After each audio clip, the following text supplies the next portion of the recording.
Estamos contentes de contar mais uma vez com vocês o nosso programa Um Fato, Duas Visões. Hoje com a nossa convidada, Edith Rubinstein, que vai falar sobre avaliação, diagnóstico em psicopedagogia. Esse é um programa que é organizado, dirigido, pela minha colega Márcia, da Faculdade de Ciências Humanas e da Saúde, e por mim, Neide, da Faculdade de Educação. Bem-vinda! Estamos contentes que você está aqui, Edith. E a nossa conversa de hoje vai ser assim: por que a gente fala em psicopedagogia quando o aluno tem alguma dificuldade? Avalia, diagnóstico, qual é a palavra e por quê? O que se faz com isso? Avaliar ou diagnosticar? Como é? Intervir ou só prevenir? Eu não sei. Estamos querendo ouvir você. Tá. Em primeiro lugar, eu quero agradecer o convite. É um prazer aqui estar com vocês, né? Então, o que eu penso, historicamente, a palavra diagnóstico psicopedagógico é um nome bastante usado ainda. Mas a gente está agora pensando na questão da identidade desse psicopedagogo e a linguagem faz parte dessa identidade, né? E a palavra diagnóstico vem da área da saúde, né? Então, nós somos da área da educação, né?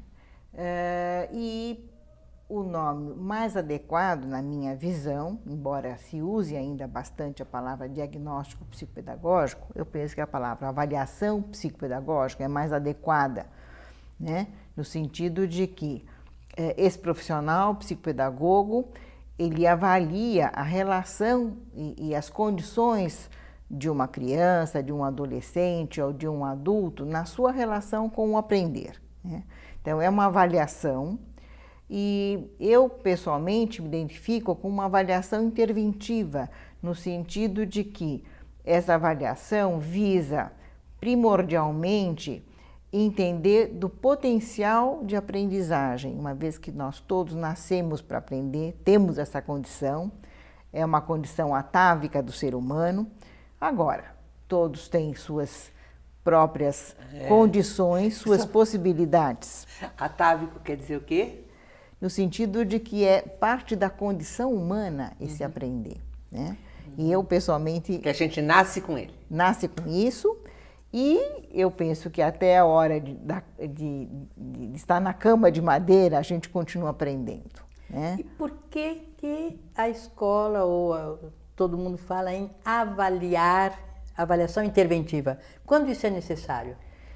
Então, eu penso que avaliar é algo que deve ser constante, especialmente na questão, no contexto escolar, avaliar no sentido de investigar e poder ser uma ferramenta para que aquele professor possa entender um pouco melhor como esse aluno está lidando com o seu processo. Então, né? Essa avaliação ela é útil para entender o processo. Então, porque você quando você fala da avaliação, você amplia o olhar do aluno para o conjunto do que está acontecendo, né? Contexto, e acho que o diagnóstico ele tem um pouco mais essa coisa de focar no indivíduo, né? Qual é o erro, a dificuldade, o problema dele. Isso. Enquanto a avaliação ela é mais ampla, ela coloca o indivíduo numa situação.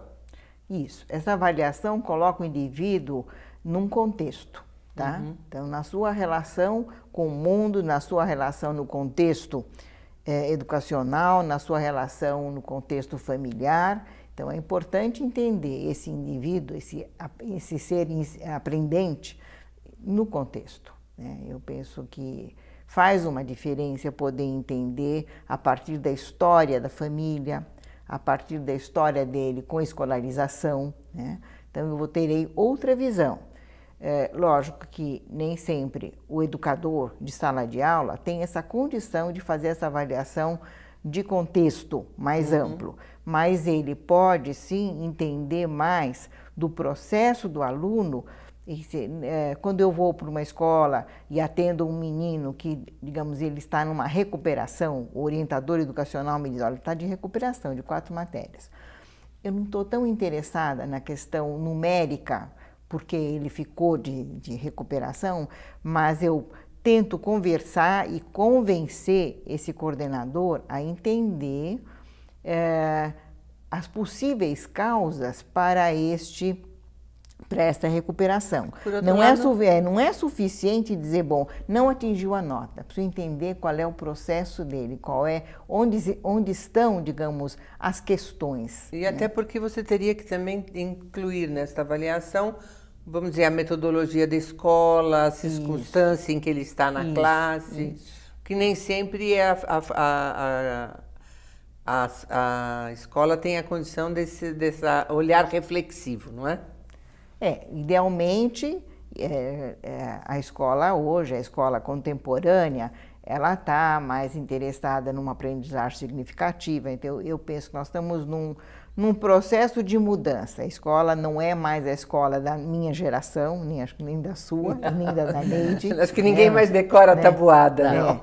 É outra escola, mas nós ainda não conseguimos ver que a escola, fora algumas escolas, digamos, democráticas, poucas escolas, elas estão interessadas no processo, né?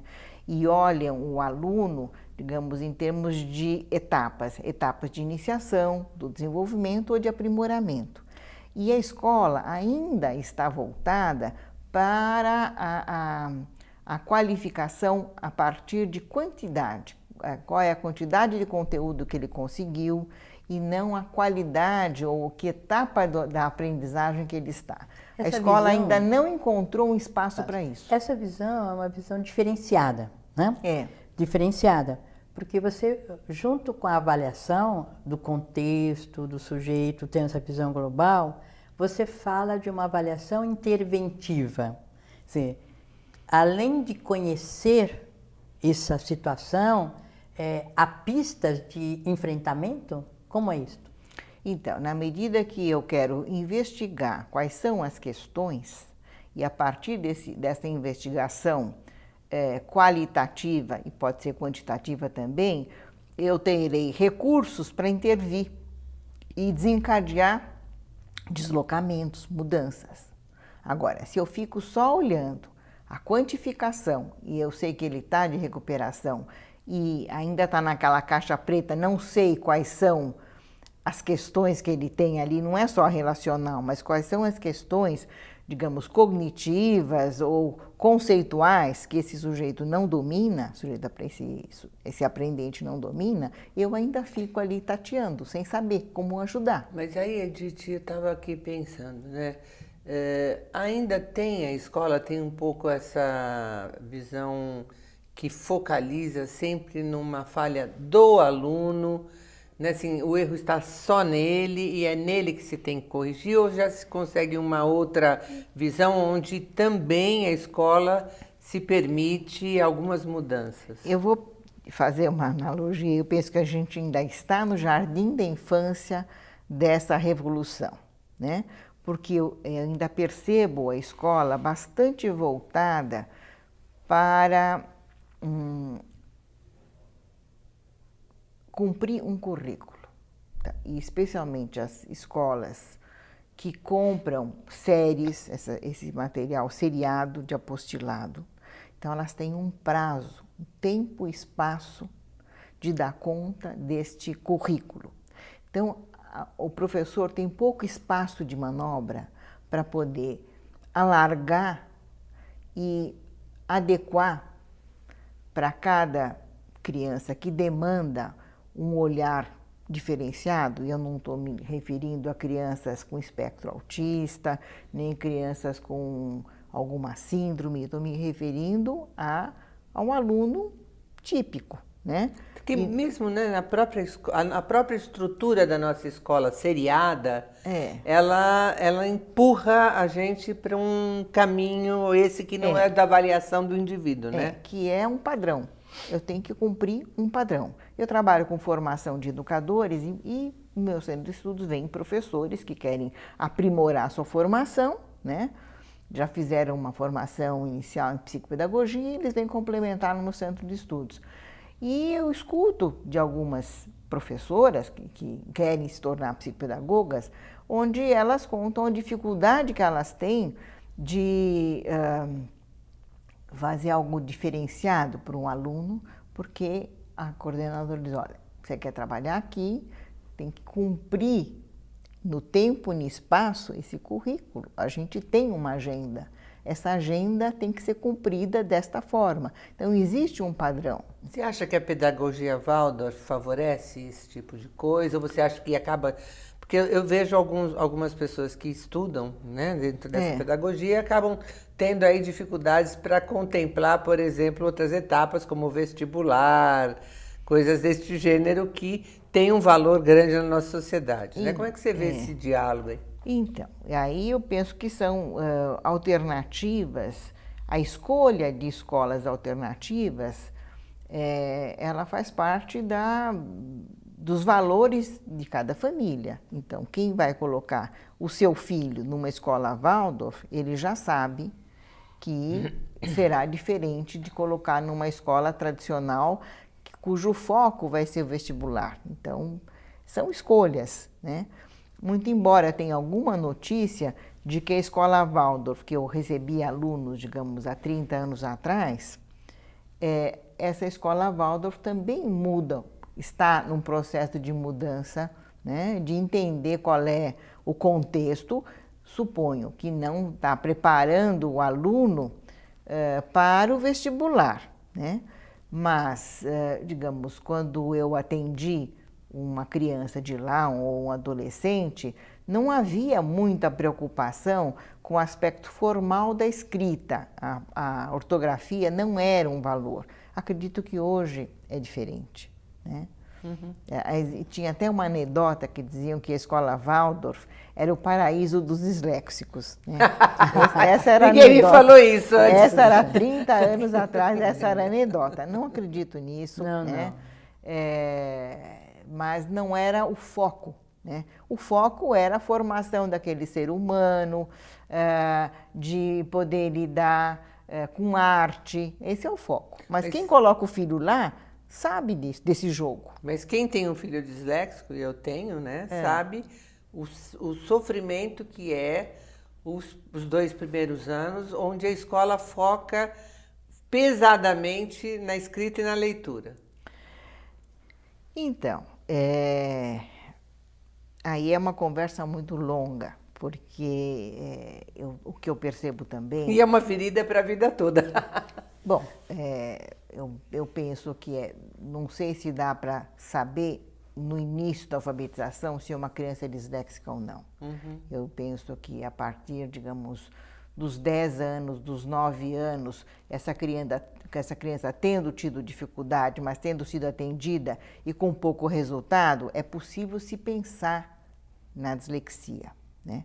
Mas o que eu tenho visto no consultório são crianças com 8 anos e que há uma preocupação que ela use adequadamente o G e o J. Ela está começando na iniciação da alfabetização, então com uma criança de 8 anos, se ela troca o J pelo G, né, não penso que é uma questão de dislexia, uma questão preocupante. Ela está no processo de iniciação, isso é pertinente, esse processo de iniciação.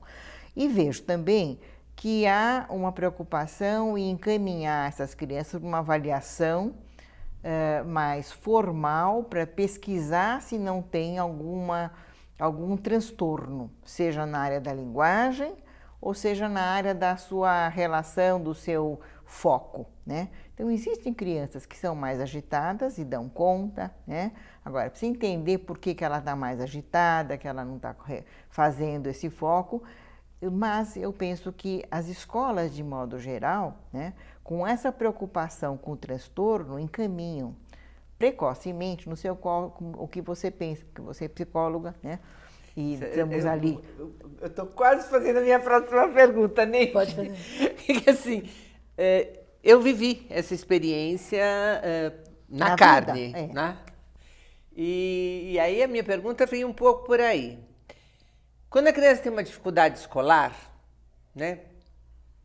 Você tem a terapeuta, você tem a psicopedagoga, você tem a psicomotricista, você tem todas essas possibilidades assim, que diferença tem? Para onde que a gente vai?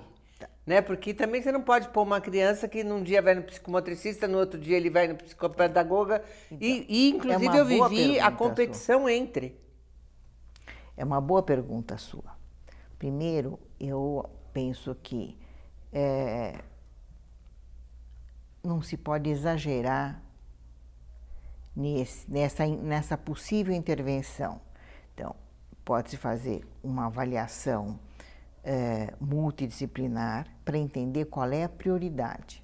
Não dá para encaminhar para psicomotricidade, fonoaudióloga, psicopedagoga, psicólogo, terapeuta familiar. São vários profissionais que, digamos, trabalham com essa questão da aprendizagem, mas é preciso saber da questão ali que está acontecendo, qual é a prioridade para atender e que vai funcionar naquele momento. Então, eu vivi essa coisa com a fonoaudióloga, né?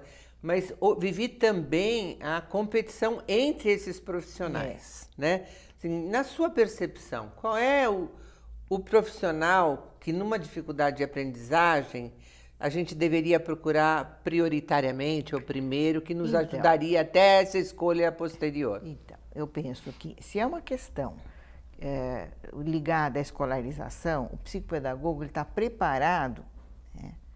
Pode ser com fonoaudiólogo também esteja preparado, está preparado para entender qual é a questão e poder, com a família, procurar o caminho naquele momento mais interessante, que favoreça naquele momento. Agora, precisa haver uma avaliação continuada para ver se há deslocamentos, se há alguma mudança, né? Então, eu penso que toda intervenção, seja no contexto escolar, seja no contexto clínico, precisa de uma avaliação continuada, para ver como é que não é algo que eu vou fazer com uma análise que eu vou ficar 11 anos com o mesmo terapeuta, né? É uma criança, um adolescente em desenvolvimento e tem que se pesquisar qual é o atendimento que vai favorecer, que vai promover deslocamentos, mudança. Eu vejo, né, Edith, que, por exemplo, num processo diagnóstico, pegando a referência da saúde, a gente faz o exame de sangue, vem um resultado como se ele fosse preciso. Olha, então a média é a diabetes até tanto, você tem tanto, então você é pré ou não, você tem uma curva, mas é uma coisa, é um dado um pouco mais, como se fosse preciso, aquele exame. Eu vou te dar uma resposta a partir de uma experiência pessoal com o ginecologista, que me encaminha todo ano para fazer aquela batelada de exames. Eu quero que você vá na doutora fulana, porque eu confio no olho clínico dela. E a medicina não é uma ciência exata. Então, esse discurso é de alguém da área da saúde. Raro. É? Raro. Tá, né? Porque você tem, inclusive, o contrário. Você está olhando a pessoa, ela está bem, mas o índice não está legal. Então, você medica o índice, não a pessoa. Então, ali, ele está preocupado ali que a avaliação, que é uma avaliação feita por máquinas, mas que tem, digamos, um técnico que faz esse exame, mas precisa de um olho clínico, de alguém que tenha uma experiência para entender no contexto, ou entender, fazer uma leitura. E essa leitura envolve experiência, experiência profissional. Aí que eu quero chegar. Assim, realmente, essa diferença entre avaliar e diagnosticar fica muito clara a partir desse exemplo. Então, na sua reflexão, a avaliação obrigatoriamente considera essa visão global do sujeito, tudo que ele vive, por isso a diferença de um atendimento A e de um atendimento B. Eu estou entendendo a palavra diagnóstico e a palavra avaliação não só a partir do dicionário, mas a partir, digamos, de uma análise ou dentro de um contexto do discurso. Então, pode haver também uma avaliação, não faria essa diferença. Bom, avaliação é mais de contexto, diagnóstico é mais dos dados objetivos. Eu diria que pode haver também um diagnóstico também mais aberto. Se fala de diagnóstico aberto, e que envolve essa complexidade de análises, né? Agora, existe também nesse linguajar psicopedagógico, e ainda está muito presente, profissionais que dizem, eu fechei o diagnóstico. A frase, né, é ótima, né? Eu fechei o diagnóstico, ela é perfeita.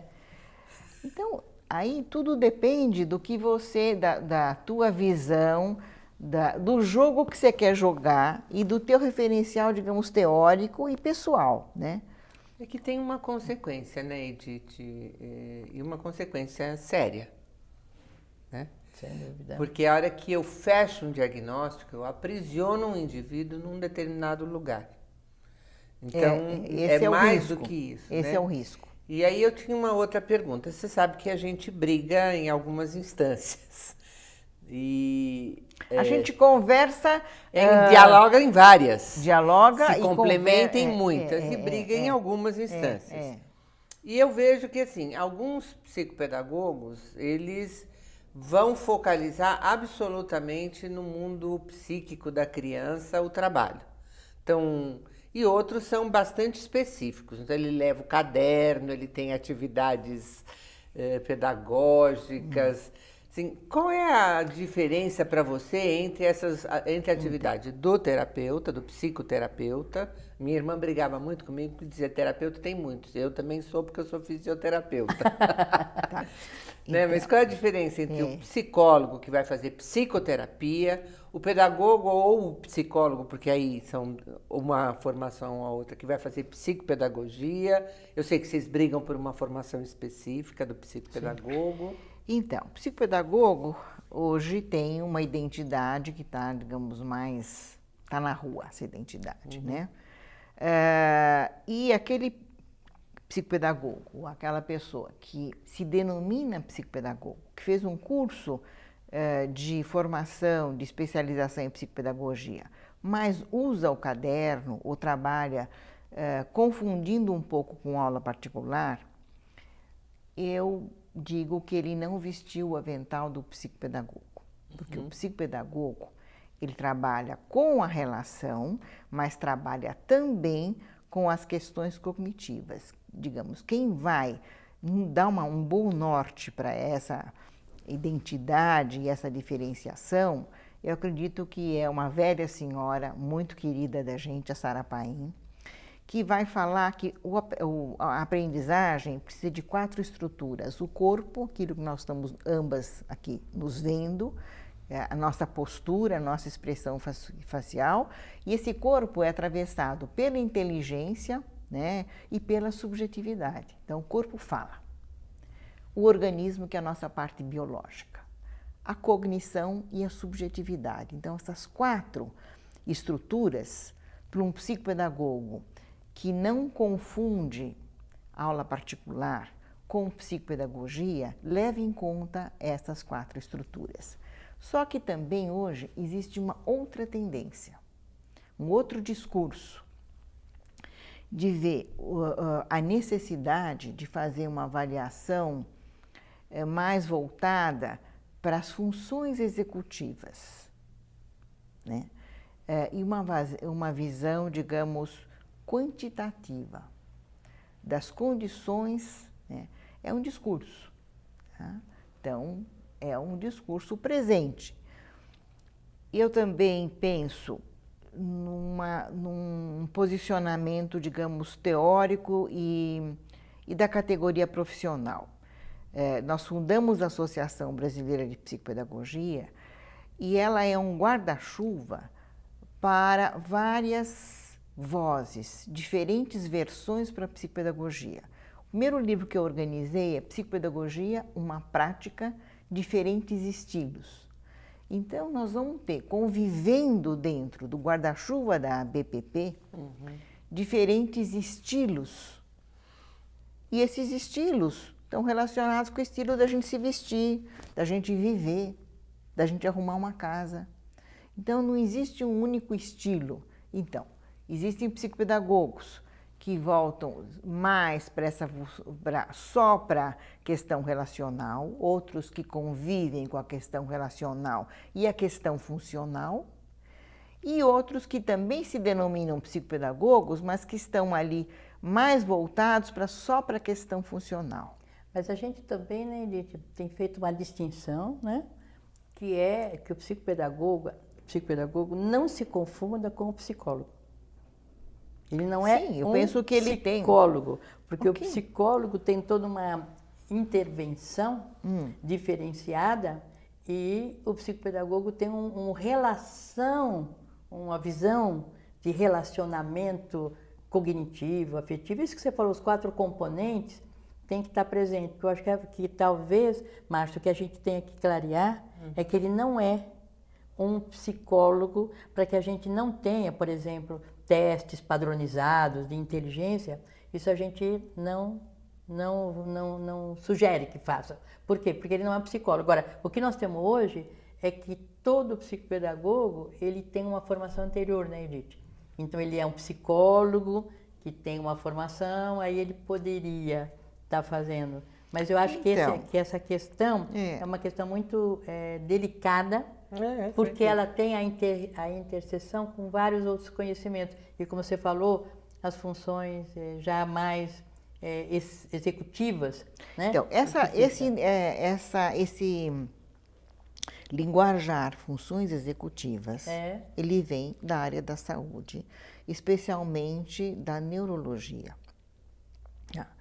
Então, tem se encaminhado crianças para serem avaliadas muito cedo, para ver se elas não têm alguma questão, alguma defasagem nas funções executivas, para que seja diagnosticado algum transtorno. Eu acho que a gente agradece a sua presença. Eu que agradeço o convite. As conversas são sempre muito importantes para nós, muito profundas. Agradecemos a vocês que estão nos acompanhando. Márcia, alguma observação de despedida? Agradecer, Edith, e até uma próxima ocasião. Até a próxima ocasião.